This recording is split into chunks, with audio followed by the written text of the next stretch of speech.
What really makes or breaks success in Japan? I'm Rie Sakurai, and in Bridging Borders Japan edition, I sit down with global leaders who have worked with Japanese companies and gained deep first-hand experience with Japanese business culture, Japan market entry, and what international founders and brands need to know to succeed. Tune in and learn how to truly bridge borders. In episode 3, I'm excited to welcome Joe Tamko, a globally recognized communication and brand strategist with over 20 years of international experience spanning Europe, Japan, and North America. As the founder of NGU, Joe has built his reputation helping leaders, entrepreneurs, and organizations transform their LinkedIn presence into powerful revenue-generating engines through authentic brand strategy. His impressive portfolio includes work with iconic brands like Muji, Sony, Makita, and Yamaha, where he's delivered campaigns that have significantly increased revenues and audience engagement across diverse markets. What makes Joe's approach unique is his deep expertise in Japanese pop culture, music, and entertainment industries, combined with his mastery of strategic storytelling, digital tools, and artificial intelligence. Beyond his consulting work, Joe serves as a lecturer at the Collège La Cité and speaks for major institutions, while remaining deeply committed to community initiatives that promote inclusive communication, diversity, and socio-economic development across all backgrounds. Joe, before we dive into the cultural and the communication topics, could you please introduce yourself and walk us through your career journey across Japan, Europe, and North America? How did your work with brands like Muji, Sony, and Yamaha shape the strategist you're today? We are all excited to hear all about you.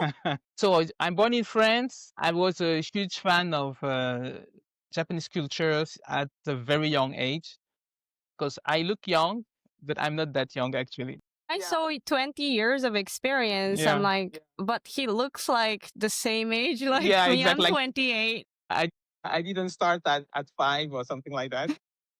No, yeah, I way older. Wow. But yeah, basically, when I was young, I had some interest in actually it was in Shintoism. Yeah, I was interested in Shintoism because I had to do an assignment when I was a kid, and then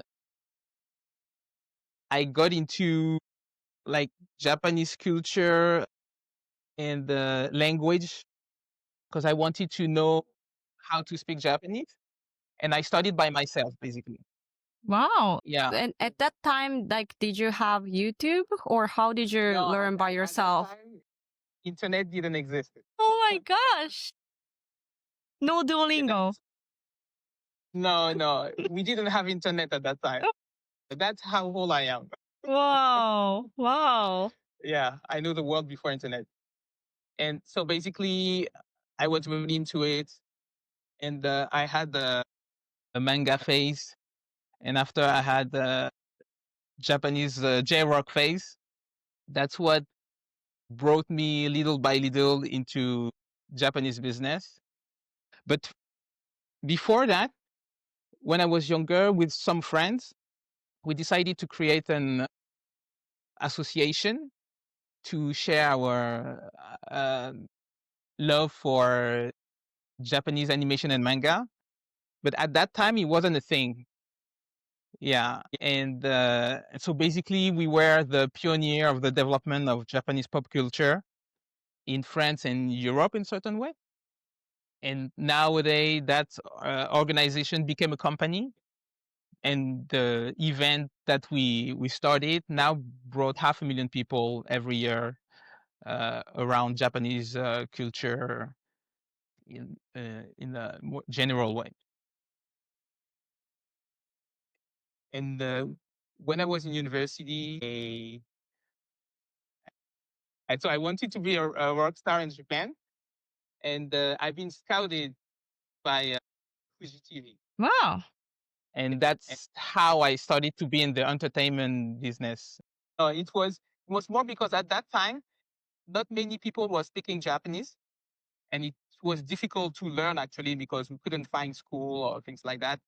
Yeah, for me, it was very difficult to find a school, but I find a way to do it. And I've been scouted by Fuji TV to be on a primetime TV show with Wadakiko and Baksho Mondai.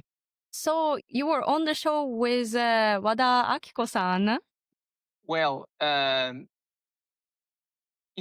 wasn't on the set because we were shooting abroad. Okay. Yeah, but the where shooting was on that show. It was Wade Wade wa Chikujinda. Yeah.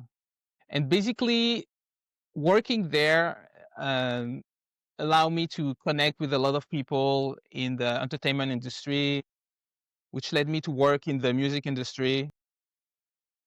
And after I moved in Canada, I opened my communication agency specialized in Japanese business. That's when I helped Muji to settle in Canada. And I was organizing the launch of the first store. And also I was taking care of the communication and coaching their staff. I was very interested to hear about this too, because when I first saw your LinkedIn, I was like, what? This person is the one that like opened the Muji stores in Canada. Well, I didn't open the store, but I helped them to get into the Canadian market. But to be more specific, to adapt the concept to the Canadian market, I would say. It was a team effort. It was a team effort. Now that was really exciting. But after COVID happened, so I shut down my company. And after that, so I went back to 9 to 5. And recently I started a new company, so NGU. And so I'm doing like consulting in communication and branding and helping like CEOs, entrepreneurs, startup to to craft an authentic brand and strategic communication. And that leads revenue and a lot of cool stuff. Yeah, I've been seeing your posts on LinkedIn because it comes up on my feed a lot. Yeah, it's really cool. Like, so basically, do you help founders or company pages grow as well, or just like purely personal branding on LinkedIn? Sometimes I help companies, but on LinkedIn, it works better with people. So that's why I encourage CEOs to be more present on LinkedIn and more active, because that's how the business can grow faster. Yeah. Very cool. So if we go back a little bit, you were in the music industry first, and then you went to like helping Japanese companies, for example, Muji, expand to the Canadian market. So across all industries, you experience like different situations in business. What do you think are like the first thing that you had a culture shock moment when you started working with Japanese people? Yeah, actually, when I was working, I already knew Japanese way of thinking. So at that time, I didn't have culture shock, but I had one before when I was younger. And I started to work in like regular like company, and it wasn't company, but it was a gakuen. Yeah, and so at that time I was like freshly arrived in Japan, and I had all those how can I say? So I thought I understood Japanese culture because I could speak Japanese at that time. It wasn't perfect, but I was kind of close to fluent. What happened is like at that time I was living with a friend, and one day he told me, you know, Joe, I don't mind how you behaving in the house, but I think you might have some problem outside. And I didn't understood what he was talking about because I was being careful to like not use his stuff, to buy my own food and everything because I was living in his apartment. So I was being very careful because I knew that in Japan the custom was different, but I didn't imagine it was that different because basically that's when I understood that you have to ask before doing something. Like, "Nani nani shite mo ii desu ka?" And at my work, I wasn't like asking before doing something because I knew that in Japan, when you work, I mean, during the work hours, you have to work. You cannot like chill or do anything. So I was doing a lot of things, but I wasn't asking. And when I started to do that, everything was different.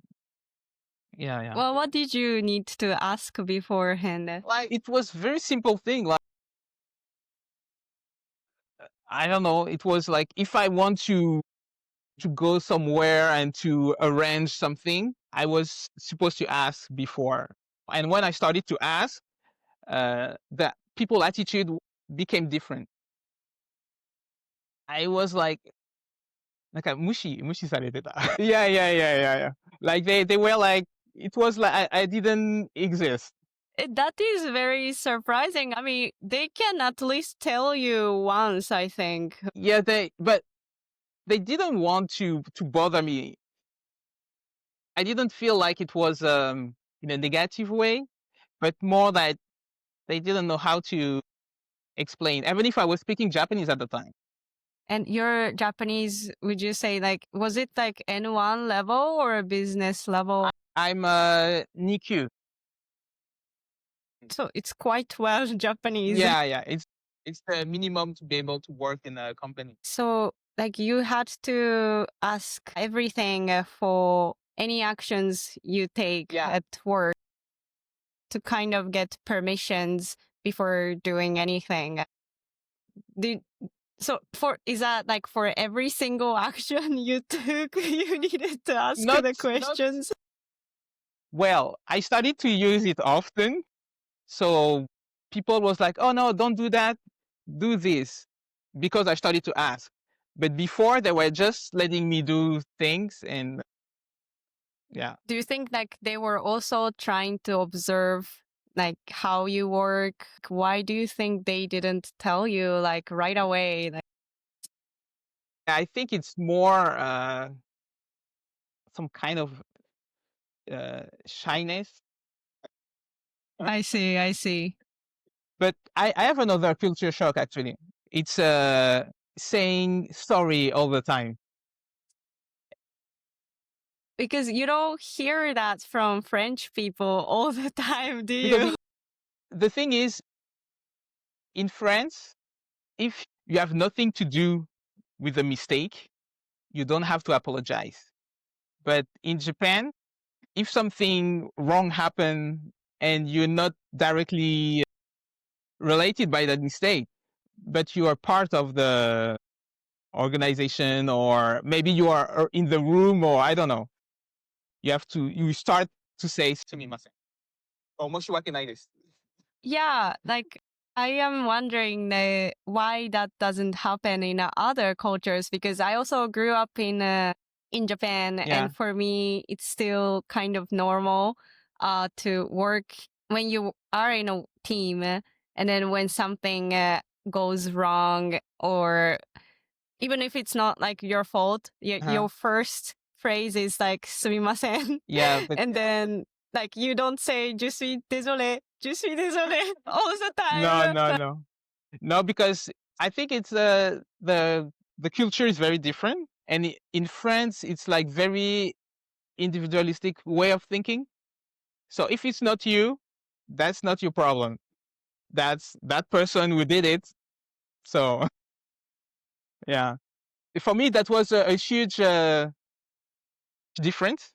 It was very difficult to be honest because I was like, why do I have to apologize when I don't have to do with that? Yeah. How did you accept that culture? Because I also understand like it's hard to apologize when it's like not directly your fault. Yeah. But the thing is, when I'm in Japan, I switch in Japanese mode. Otherwise, it's not possible to be there for me. Yeah. Yeah. And what happened is that, so when I was living in Japan and I was working with Japanese companies, because I switch in Japanese mode, they feel like I'm Japanese. Yeah, so that's why the business and work can go smoothly. How would you say to other like foreign founders or uh, international brands trying to do business in Japan and they have no clue about Japanese culture? Like you already had pretty good foundation of Japanese culture from childhood. A lot of foreign founders or international brands, they don't have interest in anime or Japanese culture that I see a lot of times. What kind of like advice would you give them to have that kind of mindset? I would say if they want to do business with Japan, they have to understand that Japanese company like to work the Japanese way. Back in the day, I think that was okay because I really loved like the Japanese way to do business. But there is some limits, I think. But we can discuss that later. But for the like the founder or companies want to work with Japan, I would say that they need to start to be interested a little bit more in Japanese way of thinking, because it's a two different dimension. That's how I see it. It's like what is correct in your country is probably not in Japan. Especially like, for example, Westerners feel some discomfort in front of silence. But in Japan, silence is important. And you don't need to talk all the time. Or if you talk, just talk to say something relevant to the situation. But in the Western culture, it's important to have small talk and to talk about like the weather or something.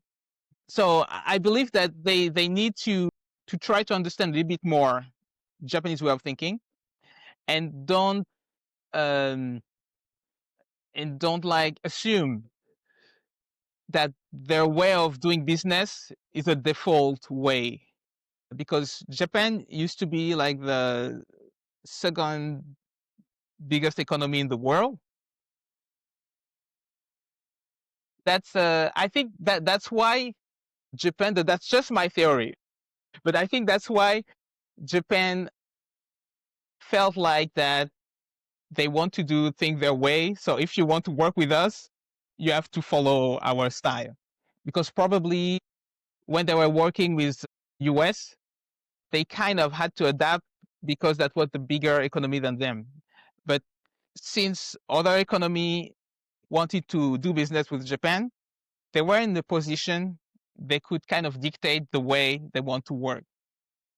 Yeah.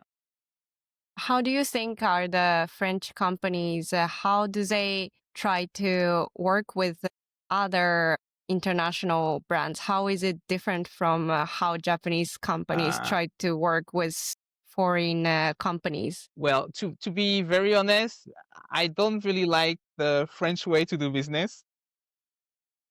And that's why I left. Yeah. And to give you an example, when I was working in the music industry, Sony Japan didn't work to have anything to do with Sony France, because the way of thinking was too different. So they couldn't really do business together, even if it's the same name, but it was really completely two different entity. Where you say like different ways of working between Japanese and French companies. Could you give us like specific examples or situations? Yeah, I have one. So back in the day, I was working for in this Japanese label. So we expand in Europe, and we have like well-known Japanese band in the roster. And at that time, so it was the time where Japanese rock was big, because we brought that band. We sold out a huge venue in Paris and also in Germany. And at the beginning, nobody was interested in our bands or to do promotion, but we sold out that place, and all the rock magazine wanted to work with us. And what happened? It's a huge band in France. It was like a legendary band. They disbanded at a certain point because one of the member passed away. But 2 years later, they came back, and that was when I brought those band in France, and they wanted to do collaboration with the Japanese band, and that band we signed with Sony, and our band was, I think it was signed with Sony also, or Universal. I don't remember exactly, but anyway, the thing is, the Japanese our band, I mean the management in Japan, so they were asked, "Oh, could we do a collaboration together?" And they were very, not suspicious, but very careful, because even if that band was famous in France, it was unknown in Japan. So they had to do to check a lot of things. So they asked who they are, what are they doing, to be sure that the level was similar enough to do something together, or that they could have benefits doing collaboration with them. But what happened when the Japanese company, the management in Japan asked Sony what is their plan to do the collaboration, and the French side say, we can do whatever you want. That was the red flag. Japanese side wanted like a very well thought plan. Exactly. But in France, it's more like people are ready to accommodate and are more organic. So they would be okay to do whatever the Japanese band want to do. But I believe in Japan, they want to work with people that have a clear idea. So that's why it didn't happen. Yeah, because it's too random, I would say. When you say collaborations, for example, that collaborations would do like events or concerts in Japan. To do tour in Japan, Europe, anywhere. Because we ended up working with Korn. With Korn. Korn. It's a well-known band in US. So the French side, like, did the Japanese side say like, please, like, give us the proposed plan or something? But then the French side did not want to give a plan. They didn't have a plan. They didn't have a plan. So that's the problem in France. They have no plan. They just want to try things. And do you think that applies to most of French companies or specifically like for music industry? It's compared to the Japanese way to do business, it's more go with the flow. But I think it's because in Japan, the way of thinking is you need to be number one and you cannot fail. So that's why, like, Japanese company, they triple check and everything before like going live or doing any type of action. And yeah, they want to be perfect. But in certain way, I think that kind of backfired, because the innovation, Japan wasn't so innovative because they didn't want to take risk. And I believe that that's one of the reason now it's not at the top anymore. And for the startup ecosystem as well, it was very slow compared to other countries because of that way of thinking that we cannot fail. Or if you fail, nobody want to work with you. Yeah, because innovation comes with risks, and Exactly. then to take risks and then survive in this highly competitive world, you need to be quicker than your competitors, right? Yeah. And I believe that's one of the reasons why now Japan is not at the top anymore, because they didn't take risk because of that mindset of being the number one and zero tolerance to failure. And because I used to work also in the startup environment, and we had people coming from Japan. At that time, they were like starting like companies and trying to develop the ecosystem, and they were explaining it was difficult because of that, because you cannot fail. Yeah. That's very interesting because, like, I think to have successful international collaborations, I believe both sides need to adjust for both sides, not like Japan saying, this is our way, this is our culture, you need to do this, or French side saying, well, you need, like, let's just do it. Yeah, for sure. There needs to be a balance. Yeah, they need a balance. But from my experience, like most of the Japanese company I was working with just wanted to do things the Japanese way. And that's why sometimes it was difficult to work with other companies. But I can understand, because the Japanese system is also very efficient. And that's why I've been working so long with Japanese companies.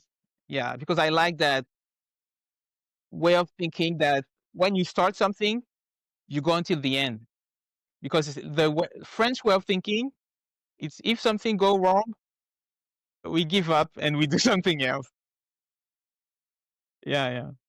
And that's why, I didn't really like that. From that specific like collaboration project, do you think it would have been more successful if, for example, one person from Japan said, like, let's go, we give you a go flag to start the project without a plan, or one person from French side saying, okay, we will try to adjust your way to have a plan. Maybe we can, like, there was no chat GPT at that time. Yeah. But what happened also is I wasn't in charge of that plan. So that's why I think it didn't go well. Because the person who did it didn't know anything about Japanese way of thinking at that time. You mean the project manager? Yeah. Because basically it was the president of the label in France who wanted to take care himself of that project. But at that time, he didn't have all the experience in that field and with Japanese companies. Even if he loved Japan, and now I think he's doing very well because he's living in Japan and doing business. But at that time, he wasn't there yet, and so he couldn't see that he has to be the middleman and not just like pass the information, because that's what I think like non-Japanese company need to have, is someone who understand the way of thinking in Japan and the way of thinking in their country. Because if you have like people like you and me in the middle, we can like translate.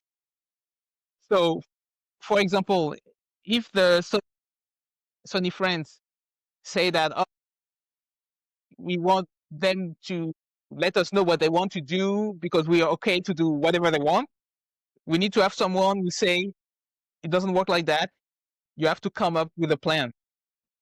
Do you think for the Japanese companies, does it have to be the Japanese person to translate that, or it can be a foreigner who understands Japanese culture deeply? Well, I would say it depends from the company, because I had personally some bad experiences where, even if in my company I was the one setting up everything related to business,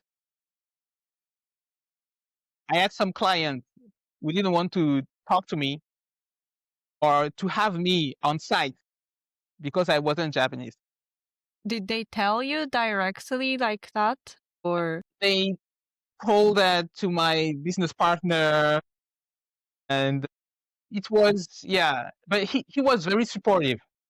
But I had few instances where the Japanese company want to be with Japanese people. It's not always the case, but that can happen. It's kind of a oji-san. yeah, yeah. The seniors, I hear that Yes, yeah. sometimes as well. Yeah, I'm sorry you had the negative Yeah. experiences. I apologize on Oh, it's behalf of okay. them. It's not your Like fault. it shouldn't happen like that. But I mean, honestly speaking, I'm half Japanese and Mhm. half Kazakh. But my mom, she's a Japanese passport holder. Okay. But anyone can notice her accent when she speaks Japanese, even though it's as perfect as yours. Mhm. So like I did have experiences of how foreigners would experience Mhm. living in Japan as a foreigner. Mhm. And I was like wondering like how would that apply in business, because that Yeah. already happens in daily life. So yeah, thanks for sharing that. Yeah, yeah. So that's, but to be honest, that's also one of the reason why now I'm not doing that much business with Japan. Yeah, because I've been doing that for over 25 years, and you don't need things like that when you do business. When they reached out, for example, Muji reached out to you because they needed you to expand to Canada. Like, what do you think were the like successful factors there? Yeah, for Muji, it was a special situation. So basically, because my business partner, he's Japanese. I mean, so we don't have the company anymore, but he's Japanese.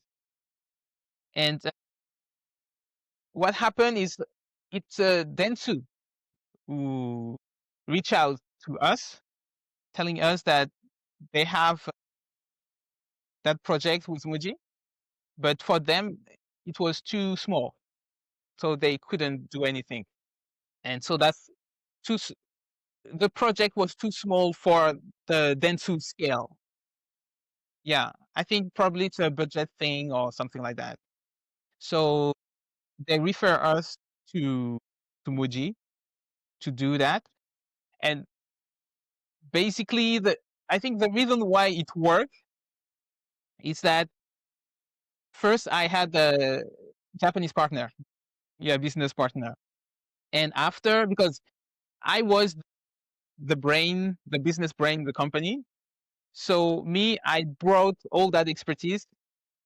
And at the beginning, Muji wasn't sure, but it's because I brought them proofs of my experiences, so that's why they accept to work with us, because you need to show proof that you are able to do the work that you say you can do. For them, what was important, because we wanted to do a launch. And by the way, the president of Muji says that was the biggest launch that Muji had. Yeah, they never seen something like that. Yeah, yeah, because we had a lineup like extremely long, from 7 a.m. until the store closed for So all it the was weekend. like Yeah, yeah, yeah, yeah, yeah. And so basically, what they needed is to be sure that we can reach a lot of media. And I had connections. I had media lists, and So that's why they were okay to work with me. So you focused on PR even before the launch. What was the role of the Japanese business partner He's the one going to find business opportunities. in Canada? Yeah, yeah. But now he went back in Japan. But at that time, he had a lot of connections. He had a lot of connections. Not from Dentsu, because he wasn't working with Dentsu, but he knew the VP of Dentsu in Canada, and he knew a lot of business people. And me, I brought the business expertise because he didn't have that. I see, I see. So it was like really good Yeah. synergy. Synergy. Yeah. Because at the first sight, we decided to work together. Really? Yeah. How did Yeah. you guys know? Because what happened at that time, I was living in Montreal, and I was doing consulting and organizing events related to Japan. But it was, I can say, in Montreal, if you don't do something related to the French language, you won't be able to go to beyond a certain ceiling. So I wanted to do business in Toronto. So what I did is like I connected with all the people in Toronto related to Japan. I sent them a message.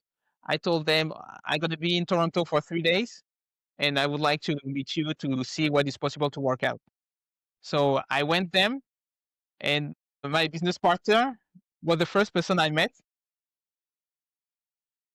After talking, we were like, I want to work with you. And I was like, yeah, me too. Did you find them on LinkedIn? No, at that time, I was using Facebook. Wow, that's Yeah, really Facebook. amazing. And I did research on Google, and I connected with a lot of people. But he was the first, and we had like that chemistry. It worked like at the first time. Wow, amazing. I mean, when you meet someone and you know, something clicks, like Yeah. you immediately know like something is gonna go well. you know? Yeah. But he knew that because he didn't have a business acumen, but still, I was ready to do that because the energy was very good. Yeah, the vibe was very good. So I was like, and maybe that's the French side. It's like, let's go with the flow because sometimes it's important. Yeah. Yeah. Because if I was like checking his profile, and because he wasn't, he didn't have a business profile. He was just someone who can connect very well and do a networking. So if it was just based on that, maybe I wouldn't do business with him. But because I was more about the energy and the vibes, that's what make that company happen. And we had like a great adventure because of doing that now. Now he's working at Avex in the president Wow, office. Yeah. he is successful Yeah. still up to this day. Yeah. I think that helped him to grow a lot. Yeah. But for both of us, yeah. Do you think if foreign companies want to enter to Japan market and they're looking for local partners, like that kind of, you know, positive energy in person meetings are more important than like his experiences listed on the resume? Well, I would say it depends because now I wouldn't do that. But it's good to try at least once. Yeah. I wouldn't do that again. But that's something interesting to try. But I think you should do that. Sorry, you should do that when you're young. When you're young, don't think too much and be in the action mode. Yeah. what would you say like red flags of choosing local partners in Japan? In Japan, you mean? If it's like different in Canada, Japanese in Canada, I'm sure they are more different than the local Japanese people. Yeah. I would say that I would check. I would check the reference, but I think you need to drink with the people to see how they behave. Like Japanese people show true colors after drink. Yeah. Because that's when you can see for Japan, it's very easy. Yeah. Because before going in Japan, I wasn't drinking alcohol at all. Yeah. But it's because of the communication. I think like anyone who gets drunk or tipsy would show like themselves. Do you think it's especially applies to Japanese people? How does it compare to French? Yeah. Because in France, yeah, it's difficult for me to say, but because so my background is from Cameroon, and it's kind of I have both, but I don't really align completely with like French way of doing things. So I wouldn't be able to tell you accurately, but from my experience in Japan, because in Japan people like to drink a lot, you can really see who they are. So like after business meetings, Yeah. we to like invite them for dinner plus drinks. But I would go for heavy. Yeah. To be sure. Yeah. I didn't have to do that with my business partner at that time because the vibe was very good. But I don't know. I think that's something I would do. Yeah. Like let's say for example you meet with like very stiff serious Japanese companies and then you have no clue like what their personalities are or if you can trust them or not, or if you want to make them trust you, Yeah. it's better to ask them for dinner or Yeah. lunch. Yeah. Let's say that I have a good instinct. So so far I didn't have troubles like with Japanese company even when I was living in Japan. Even if in some industries, how can I say, when there is a lot of money involved, you can have like yakuza related people involved.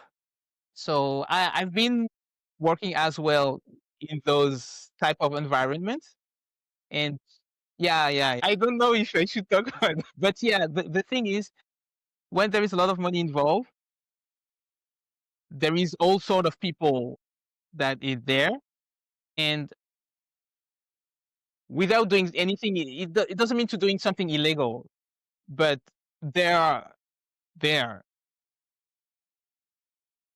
So I learned how to navigate safely. As you can see, I'm still there. Yeah.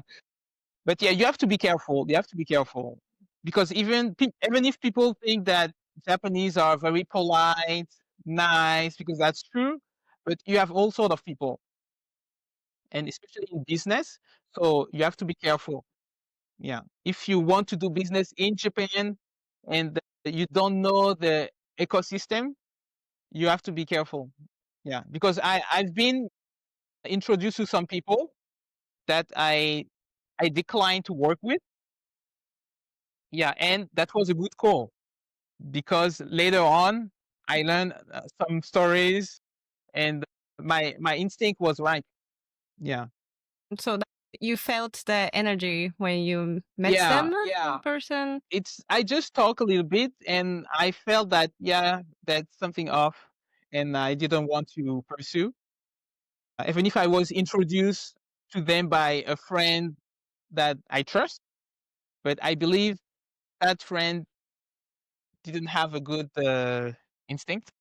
Were they like over promising you at the beginning, or like how would you say the Yeah, red the flags? red flag was they were throwing names, like names of like big companies, like try to impress with that. But for me, I've been working in those environments, so usually people don't need to talk too much about like with who they work. They would say what they do, but not with who they work. Yeah.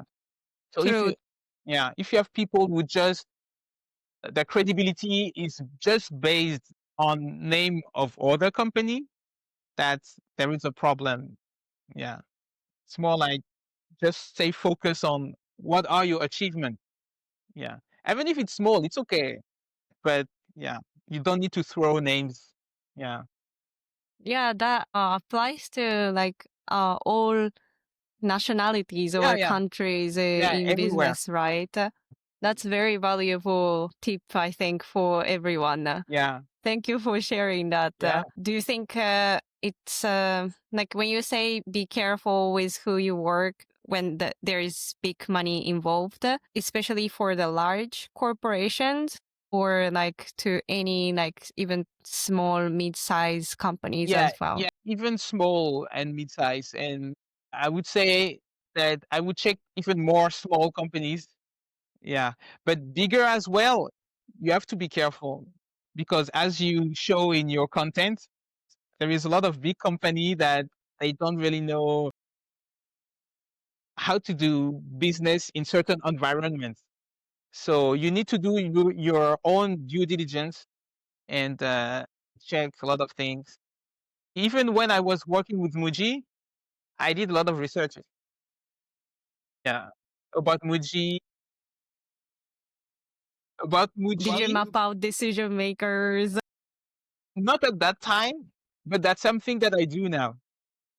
Yeah, now I check people, and you know you have LinkedIn, so you can have cross check different information. So that's something that I do. I call that profiling. Yeah, yeah, yeah. No, because some friend of mine say that, oh, that look like a stalker. But no, I'm doing profiling and I check people. Yeah, yeah. That's very important. I think in terms of that, you have become Japanese. Like you're well prepared beforehand. Yeah, yeah, yeah. But in my education, basically, it was close to Japan. So that's why I love the way of doing things in Japan because it was very familiar for me. Yeah. Hmm. Yeah, way of thinking and the hard working side. Yeah, because in France people don't work that hard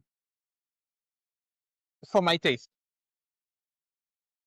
I believe like I'm always also surprised how hardworking Japanese people are. And here in Europe, people prefer more relaxed environment Yeah. and then they do put effort on projects, but not like as much as Japanese Hmm. people. Yeah. Yeah, I see a very big gap between that. Even in Canada. Yeah. Yeah. Because what happens is like when I'm working for a client, I actually care much about the project than the client himself. Yeah, yeah. And every time I see that and I'm like, what's wrong? Yeah, yeah. Because I really want to give the maximum and bring the most of return on investment. But I realize that I care more than my clients. Yeah, about the outcome of the project.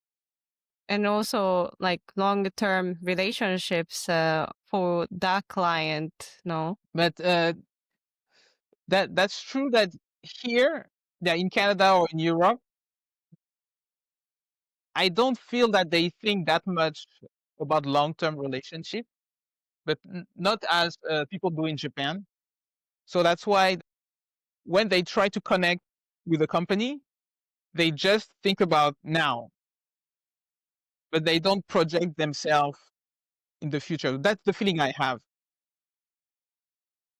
And that's why that could be a big gap in the relationship, because they're going to want to do things fast, when in Japan, people want to take the time to triple check everything and make sure that that it's the right call and the right direction. And I think sometimes it's good, but sometimes it's there is some balance to have. But you've mentioned that you like the Japanese system after all. Why do you think like it's efficient when the process is long? Yeah, but now it's more nuanced, because before, for me, it was 100% Japanese style is the best. But now it's more nuanced, because I think that it's to check and to make sure that everything goes in the right direction. But for me, it's okay to have some level of uncertainty, and to be more in the action than in the planning. Because what happened is that, because the Japanese company, it's like hierarchy system, so people are going to be afraid to make a mistake, so they won't act, and they going to try to stay in a safe zone where they won't be in trouble. And it's happening also in Western culture, but I feel like in Japan, it's a high level. Yeah, it's a really high level. Yeah, so yeah, and after it's things doesn't move. Yeah, but for me, it's a balance. It's a balance now. Yeah, you need that, but you need also to be more flexible and agile. But like, what would you say, like, if the Western companies are working with Japanese companies and their Japanese companies just do not want to adapt to that quickness? Like, Yeah, would you say, are there any tricks or hacks to like fasten the process? and what I would do is I would come up with another plan that that includes like Japanese processes, but I will I will show the project in a Japanese way, but I will explain the benefits of doing that way or the other way, because it's not just to say, oh no, we don't like that. It's more about like bringing solutions. So I believe that, because Japanese company, they not stupid. So if you come up with a way to do things that is efficient and you can prove it, there is no reason why they would say no. So, for Yeah, and example, like showing past results or past case studies, for example, or like timeline of the plan, who is involved, whose role is. something like that. And also, it's to ask question. Yeah, you mentioned at the beginning. Yeah, yeah. So you should ask question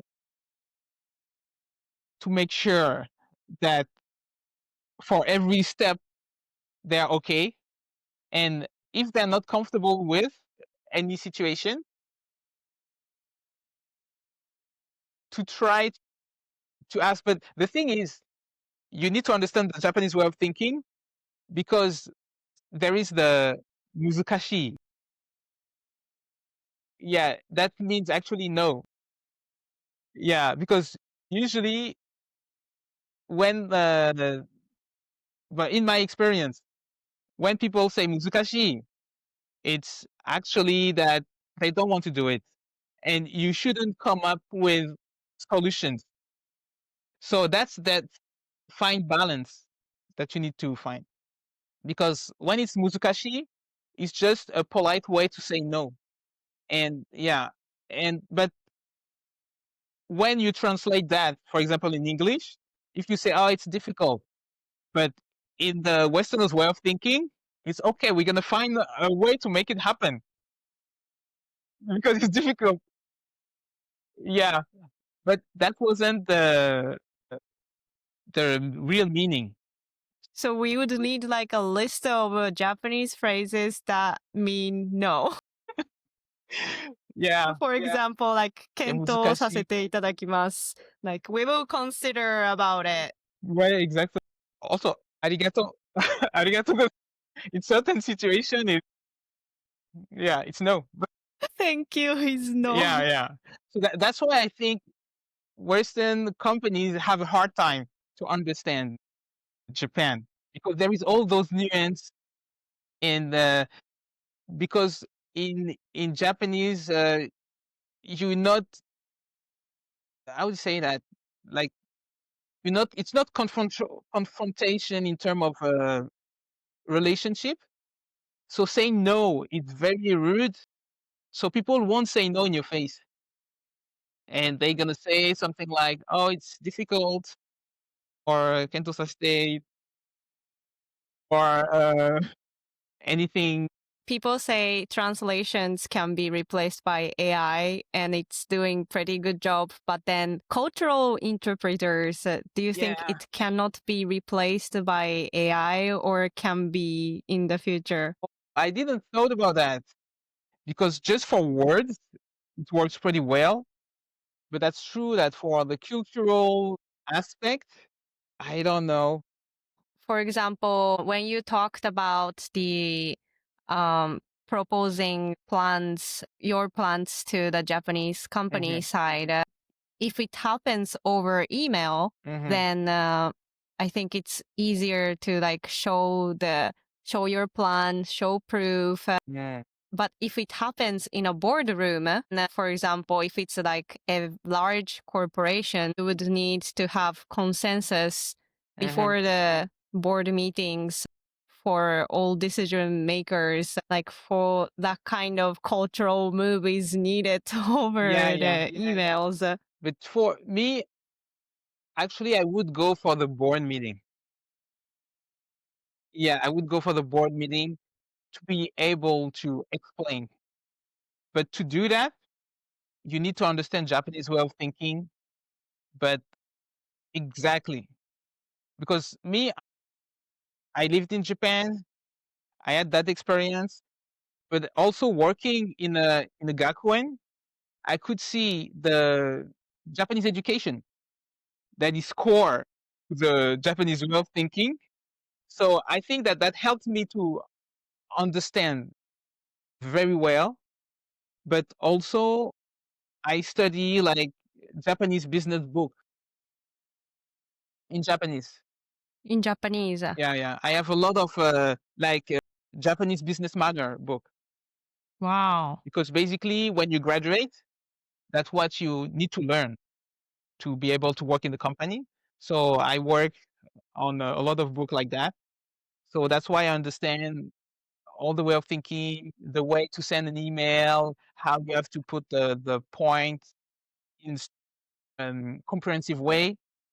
And I think that if someone wants to do business in Japan, whether they need to learn that or find someone who understand that perfectly. And it's not just speaking Japanese because you really need to understand the way of thinking. Because I had a friend who was a huge fan of Japan, but he knew Japan only through animation. And the first time he went to live in Japan, he hated it. Really? Like Yeah, first year? yeah, yeah. Because he could speak Japanese, but because he didn't understood the way of thinking, he was getting in trouble all the time with people. That's interesting because like when you learn a language, you also learn a culture at the same time, not perfectly. No. For Japan, you need to be there and you You need need to to be go there. Like reading the air. Yeah, kuko yomu. Exactly. Because you cannot understand that unless you're there and you're interacting with like Japanese people and have those difficult experiences. It Yeah. is, yeah, difficult, and AI certainly cannot read the air. Yeah. Kuki yomu. Yeah, it's for Westerners it's a completely different concept.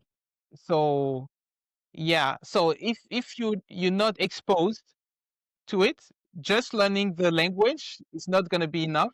And what happened is because you speak Japanese, people gonna assume that you understand also the culture. But if you speak Japanese thinking in like a Canadian or French, you're gonna be in trouble because it's two different dimensions. Me, that's how I see that, and so that's why when I go in Japan, I switch in Japanese mode. Yeah. For example, your friend, did he tell you any specific episode of like how just knowing the language was not enough? No, it didn't give me any specific thing, but he was living in a Japanese family, and apparently was getting in trouble. Yeah, and in the school as well, he was getting in trouble because just the fact that maybe with muzukashi, if someone tell you muzukashi and you insist, so in Japan they gonna feel like you're annoying. Yeah. So how come you don't understand? Because I say muzukashi, that means yeah, they don't want, but you're gonna keep going and you're gonna have a bad like image.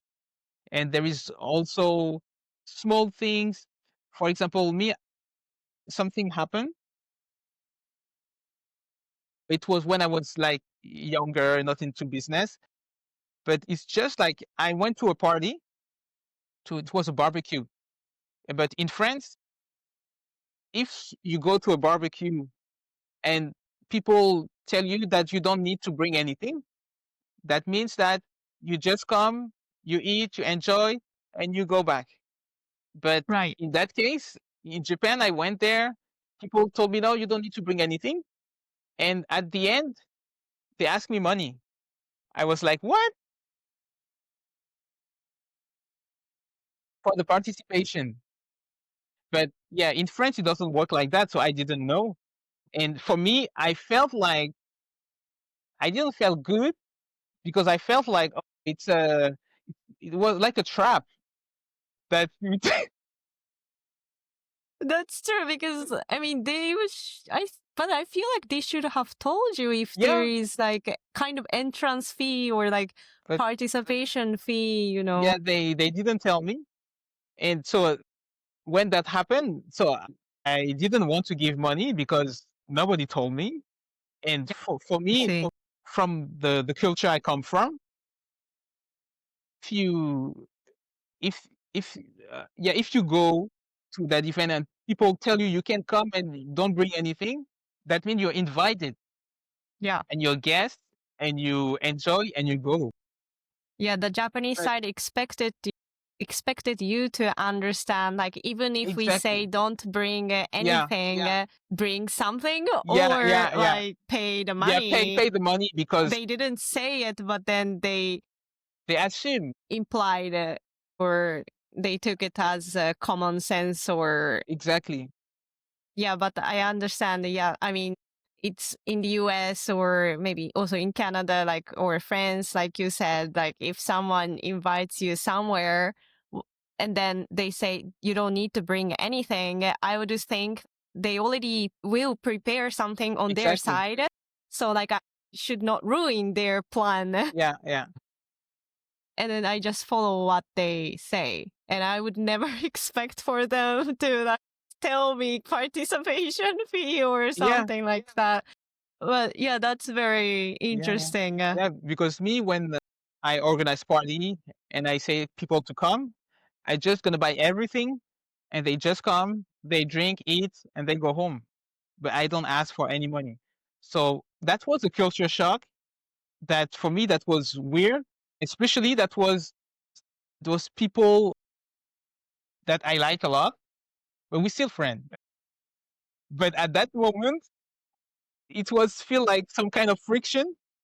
And afterward, I understood that in Japan, when you do that type of thing, you have to bring some money.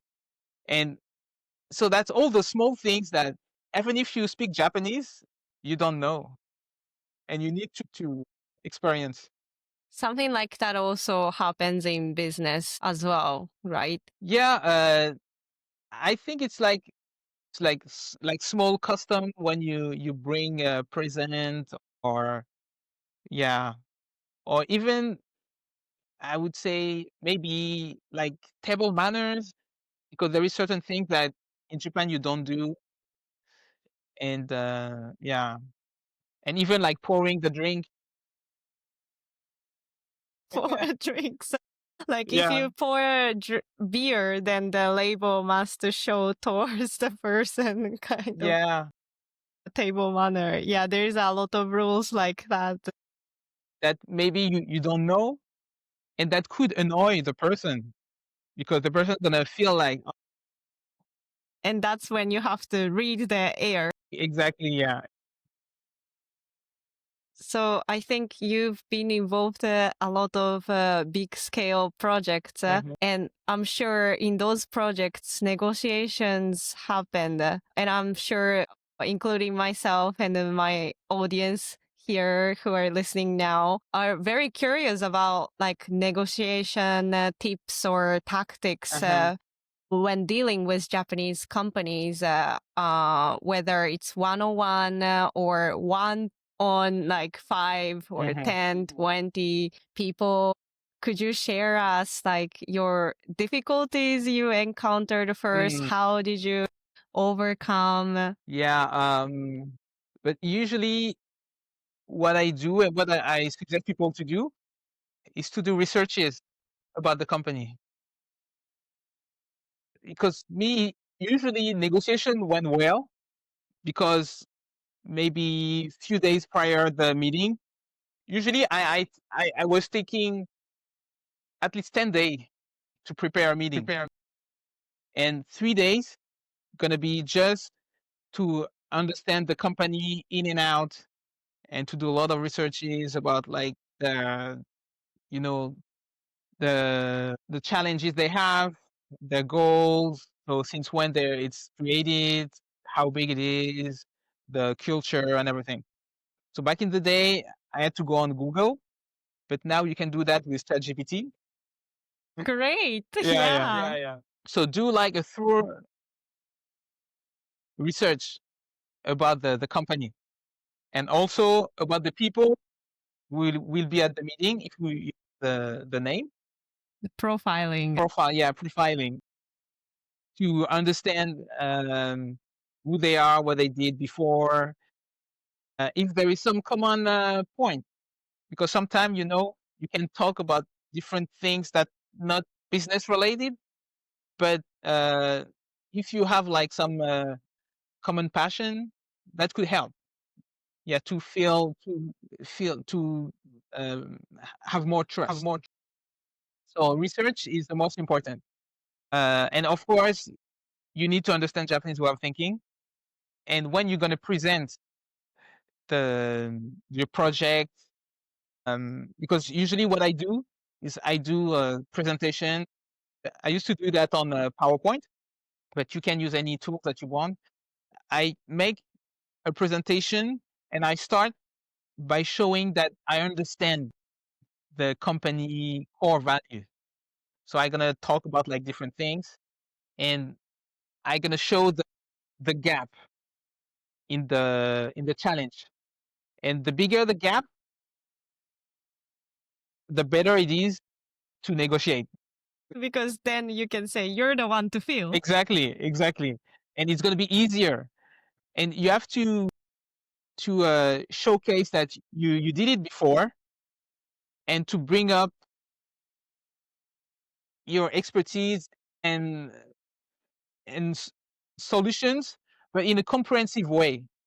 So not too much jargon.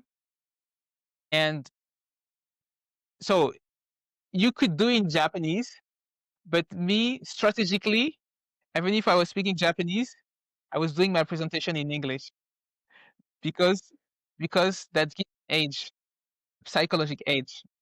And yeah, it would be pretty long to explain, but basically the fact that but in Canada, the fact that I speak in English during the negotiation, that yeah, that kind of give me a psychological edge on the situation.